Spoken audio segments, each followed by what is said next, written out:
Sa UPC Arroyo, sa loob ng halos 9 na taon niyang panunungkulan, iisang beses pa lang siyang nakatungtong sa Diliman Campus para sa isang okasyon. Nung pangalanan ng universidad ang kanilang economics building na Diosdado Macapagal Building. Ako, si Mark Salazar, ang inyong saksi.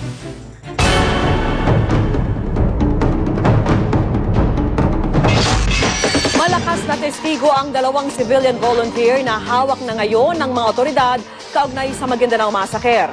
Ayon kay Commission on Human Rights Chairperson Leila de Lima, base po yan sa mga salaysay na ibinigay nila sa inquest proceedings. At live mula sa Camp Crame, saksi si Susan Enriquez. Susan. Vicky, sumailalim na ngayon sa inquest proceeding dito sa Campo Crame ang 2 CVO na hinihinalang may kinalaman sa malagim na massacre sa Maguindanao. Ayon sa CIDG at CHR, posibleng maging matibay na saksi ang dalawa batay sa kanilang pahayag. Dito sa tanggapan ng CIDG, nagbigay ng statement ang 2 CVO na sinasabing may kinalaman sa Maguindanao Massacre. Bago pa nagbigay ng pahayag sina Esmael Canapia at Kipan Dilon, dumating si CHR Commissioner Leila de Lima. Kinausap niya ang 2 CVO na naunang kinasuhan ng illegal possession of firearms. Si Canapia ay sinasabing bodyguard ni Ampatuan Mayor Andal Ampatuan Jr. habang close aide umano ni Ampatuan Vice Mayor Dato Rasul Sangki si Dilon. Sa inisyal na pag-uusap ni De Lima kina Dilon at Canapia, posible raw na maging matibay na saksi ang dalawa. Magiging vital witnesses yes, sila, definitely. Vital witnesses sila. Ibig sabihin po, parang may maituturo sila kung sino po na may kinalaman. May parte ng killing. It's not the entire thing, but merong substantial portion ng event na witness. Naunang makita ang 2 ng mga tauhan ng Philippine Army habang sakay ng habal-habal pababa ng massacre site noong hapon ng November 23. Naka-M16 si Canapia habang si Dilon shotgun ang dala. Walang papeles sa mga high-powered firearms na ito na lumilitaw na inisyu sa nabuwag na Philippine Constabulary batay sa mga nakatatak na serial number. Ayon sa ballistic test, hindi pinaputok ang shotgun ni Dilon, pero ang Armalite ni Canapia hindi raw bababa sa 40 beses pinaputok. He fired his gun in this place, then he went up in the elevated area and fired against him. Doon po sa lugar na posible siyang pumwesto, sir, meron po bang medium natagpuan marami yun, sir? But they were Sure. Sa mga basyo ng bala na nakuha mula sa baril ni Canapia sa massacre site, lumilitaw na nagpalipat-lipat ito ng pwesto sa crime scene. Una itong nagpaputok sa high ground kung saan makikita ang lahat ng mga sasakyan ng biktima. Lumipat at muling nagpaputok sa bandang ibaba. At ang huli umano nitong pinwestuhan ay sa hukay kung saan natagpuan ang katawan ng DZRH broadcaster na si Henry Araneta at iba pang kagawad ng media. Yung mga aktor na kasama kaagad sumunod lang sila. Okay, so Tapos sumakay din siya doon sa pick-up. Pagdating doon, sinabihan daw siya nung isang pinuno doon na hindi ko nababanggitin yung pangalan. Bumaril ka rin. okay. So natakot siya ngayon. Although nakita niya na nakahandusay na lahat at mga puno na ng dugo yung mga biktima, napilitan siyang paputukin yung baril niya. From the abduction at doon sa pagpatay, meron na tayong testigo. At sa katatapos na inquest proceeding, tiniyak ng PNP na bibigyan ng seguridad ang pamilya ng 2 CVO. Live mula rito sa Campo Crame, ako si Susan Enriquez, ang inyong saksi. 5 pang miyembro ng pamilya Ampatuan ang sinampahan ng reklamo multiple murder kaugnay po sa Maguindanao Massacre. Ayon sa PNP, pangunahing basehan ng reklamo ang salaysay ng 2 sinipak na pulis Maguindanao na may nalalaman umano sa krimen. Saksi si Marisol Abdurman. Bukod sa pangunahing suspect na si Andal Ampatuan Jr., 5 pa sa kanyang mga kaanak ang pinagharap na rin ng patong-patong na reklamo kaugnay sa pagmasakar sa halos 6 na walang labang sibilyan sa Maguindanao.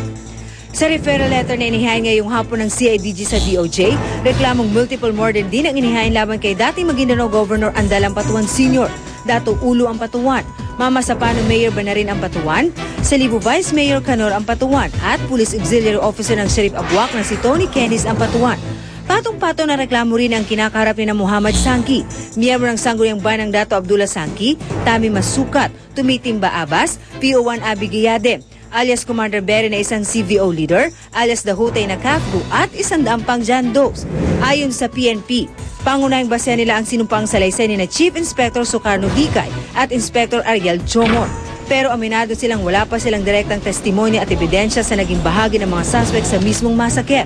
Gayunman, meron tayong tinatawag na principal by direct participation, principal by inducement. So parehas pa rin ang offense yan. It does not necessarily need for us to really identify that he actually shot somebody. damay rin sa reklamo ang nakatatandang ampatuan na ang pangalan nakatatak sa backhoe na natagpuan sa massacre site. Backhoe is also the property of the Maguindanao province. So, yes. Kanina, inilabas na ng PNP ang litrato ni Hamid Dilayuden, ang sinasabing nag-operate ng backhoe noong November 23, ang araw na isinagawa ang massacre sa bayan ng Ampatuan. Nasa kustodiya na ngayon ng pulisya ang dalawang iba pang backhoe operator, sini Efren Macanas at Alberto Pangilinan, na kapwa tinangging may papel sila sa karumal-dumal na massacre. Ang NBI naman, hawak na rin daw ang driver ng truck na nagdala sa backhoe sa massacre site. Tumanggi ang NBI na pangalanan kung sino ito, pero sinabi raw nito sa kanyang sworn statement na mga tauhan daw ni Mayor Andal Ampatuan Jr. ang nag-utos sa kanya para ibiyahe ang backhoe sa massacre site. Circumstantial evidence yun. Kasi sinasabi niya na yung nag-utos sa kanya na isakay yung backhoe, yung tauhan ni Mayor. Ako si Marisol Abduraman, ang inyong saksi. Mahahabang baril ang ginamit sa pagpatay sa mahigit 50 biktima ng Maguindanao Massacre. Yan po ang lumabas sa pagsusuri ng NBI sa mga balang natagpuan sa massacre site. May saksi exclusive si John Consulta. Sa exclusive video ito ng GMA News, maingat na sinuri ng mga tauhan ng NBI Firearms Investigation Division gamit ang kanilang mga microscope ang mga balang tumagos sa katawan ng ilan sa mahigit 50 biktima ng Maguindanao Massacre. Sabi ng mga eksperto, base raw sa katangian ng mga balang kanilang nasuri, lumabas na mahahabang baril tulad ng M16 at M14 ang ginamit sa pagmasakar sa mga biktima. Pang-arma lang, caliber 5.56. Kabilang sa ineksamin ang kaisa-isang balang na recover mula mismo sa katawan ng asawa ni Buluan Vice Mayor Toto Magudadatu na si Jenaline. Posible kasing tumagos ang iba pang bala palabas ng kanyang katawan dahil ayon sa autopsy, tad-tad siya ng 17 tama ng bala. Ayon sa NBI, aabuti ng mahigit 1 linggo ang kanilang eksaminasyon para makuha ang lahat ng mga datos na kakailanganin sa kanilang pag-aaral.